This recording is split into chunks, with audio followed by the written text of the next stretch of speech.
The San Antonio Spurs have one of the most unique rebuilds in the NBA going on right now, with probably the youngest roster, one of the youngest rosters in NBA history, and now handing the reins over from DeJounte Murray, who they just shipped off to Atlanta. Now Keldon Johnson is going to be the face of the franchise and the face of the rebuild, but he's not going to be the only guy. They will have some help there with him.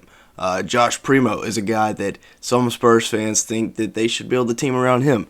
Devin Vassell is another young guy that will get a lot of playing time this year, get a lot of points this year. They also just drafted 3 19-year-olds. Blake Wesley, who I like that pick at that spot. Jeremy Sohan, best defender in the class. Interesting there that they take him at 9. Thought you could have traded back to get him, though. And then Malachi Barrett there at 20. Absolute steal. Man is an absolute bucket. So we're going to be talking about all that and more in today's video, so make sure you stick around till the end. Also, make sure to like button and the subscribe button if you do enjoy at any point. Now let's go ahead and get started looking at the franchise. It is now Keldon Johnson's team. As we look at his progression from where he had 9.1 points and 3.4 rebounds in only 17 games played as a rookie to year 2 where he averaged 12.8 points and 6 rebounds. Them trading DeJounte Murray officially, gives Keldon Johnson, he's the best player left, so it's going to be his time to shine. And last year he put up 17 points a game, 6 rebounds, 47% from the field, and 39% from 3. Really, really, really solid numbers there. And could he have a huge breakout year coming? We will see. But I think there is a very, very high possibility with his increased volume and increased touches. Now, the other key piece that we do have to talk about is Josh Primo, the youngest player in last year's draft class. Everybody thought it was a reach when the Spurs took him at number 12. And looking at the stats, he only put up 5.8 points, 2.6 assists, and 1.8 rebounds per game. But if I was a Spurs fan, I would trust my front office. They have a great track record. This one's not looking too great right now, as he only shot at 37% from the field, 31% from 3 in 19 minutes per game. But he's going to get, full reign, whatever he wants to do next year, because, he's going to be one of the only pieces this squad has. So we'll see how that pans out. Didn't look good year 1, but I think he can in the future. Now, 3 pieces that the Spurs do need to look to move on from. I think they will sooner rather than later. They have one of the worst rosters in basketball right now. And, they're just tanking for Wembanyama. So Jakob Poeltl, one of the pieces of the Kawhi Leonard trade, the final piece still with the Spurs, needs to go on. They could probably get a first-round pick out of him. Doug McDermott, not sure what you can get out of him. Maybe a second. Same with Josh Richardson. Maybe if you trade them to like a contender at the deadline, you can get a first out of them. But that's really the only way I see that happening. But I don't see any of these three on the roster past the trade deadline this year. Now, the co-star for Keldon Johnson this year is supposedly going to be Devin Vassell, who averaged 12.3 points last year, 4.3 rebounds, and 1.9 assists per game.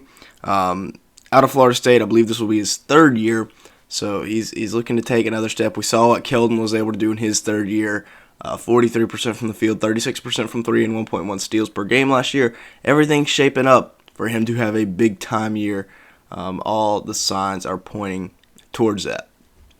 Now, let's look at their draft capital here, because as a rebuilding team, this is one of the most important parts of their future. They have Charlotte's first-round pick for next year, and unfortunately for me, because I am a Hornets fan, Miles Bridges will most likely not be playing next year, so that pick is becoming more and more valuable by the day. They also have their own pick in 2023 and 2024. 2025, they have their own, Atlanta's and Chicago's, and then 2026, they have their own, and Atlanta's. 2027, they also have their own, and Atlanta's. So getting a lot of draft picks. Maybe Atlanta's bad by the time those picks start conveying. I know one of them is a pick swap, but definitely a lot of potential there, and there's still some potential here in these 2 players. Zach Collins and Romeo Langford, both still very young. Langford never really got a chance up in Boston. I didn't feel like a fair chance, I guess you could say. Coming from Indiana, he was a 5-star prospect out of high school, one of the most hyped up recruits in that class, and then didn't really pan out. Was still a lottery pick, but never really panned out for the Celtics. Now he's in San Antonio. And then Zach Collins, number 9 overall pick up in Portland. Never really panned out there. Got traded down to San Antonio. And yeah, they're still young, so there's still definitely some potential in those two guys. Maybe Greg Popovich can get it out of them. Now, the draft class. Let's talk about it for a little bit. My favorite pick in this class was Malachi Barrett. Out of Ohio State, about 6'5", and can really, really score the ball from really wherever you want him. Whenever he didn't have a good game, he just didn't take that many shots. I mean, if he only had 8 or 9 points, he only took 3 or 4 shots. One of the most efficient players in college basketball as a freshman, and that's very exciting to see. Jeremy Sohan, they're, like I said, the best defender in the draft. Maybe a little bit of a reach at 9. If Oklahoma City was trying to get back into the first round, maybe you move back a little bit. But time will tell. Definitely has a lot of potential, and I'm excited to see what he can do when paired with Greg Popovich. And then Blake Wesley, I really like that pick at 25. Lots of value there, especially if he can continue to develop as a three-point shooter. Now, the point guard spot. It is very interesting because Trey Jones and Josh Primo will be competing for this spot. I have a feeling Primo is going to be the starter. Trey Jones is going to be the backup. But Trey plays a lot like Tyus, and Tyus is one of the highest paid backup point guards in the NBA right now.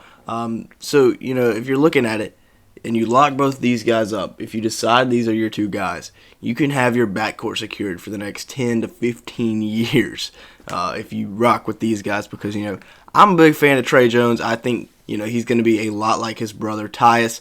And then Josh Primo, he's only 19 years old.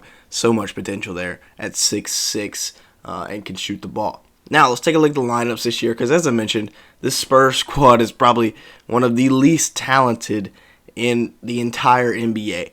You got Josh Primo starting at the point guard spot, Keldon Johnson at the 2, Devin Vassell at the 3, Jeremy Sohan at the 4, and then Jakob Poeltl at the 5. And really the only two, they've only got 3 true, proven players in the NBA. Primo averaged 6 points a game last year, and they're just kind of throwing him in there to kind of speed up his development. And then Sohan's a 19-year-old rookie. So much youth. Like I said, Poeltl will probably not be on the team past the deadline. So this Spurs team, they're definitely on the tank for Wembanyama. There's not really a question in my mind about that. Now let's take a look at the bench squad here. It's not much better. You look at it, it'll probably get worse throughout the year because Richardson and McDermott will probably be traded by the deadline. But yeah, this bench is just brutal. You got Trey Jones, Josh Richardson, Doug McDermott, Zach Collins, and Isaiah Roby. And hey, if you're the Spurs and you're not trying to win games, you have done a heck of a job building a team for it. This is rough. I mean, Trey Jones is really the only player on this bench that I think will have a long-term impact with the Celtics. What am I talking about? With the Spurs. But yeah, they've also got a few other pieces here. Malachi Barrett, of course. Didn't mention Romeo Langford.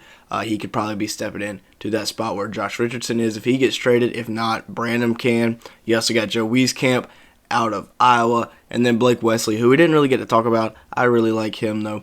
Very, very athletic. When you get him in the open court, he is really, really tough to deal with. So I like Wesley there. I don't see him getting too many minutes this year, but maybe in the future he can get some minutes. Now, with that being said, that's going to be it for today's video. Thank you so much for watching. Make sure to like button and the subscribe button if you did enjoy at any point, and leave me a comment down below as it'll really help us out in the YouTube algorithm. And with all that being said, thank you so much for watching today's video.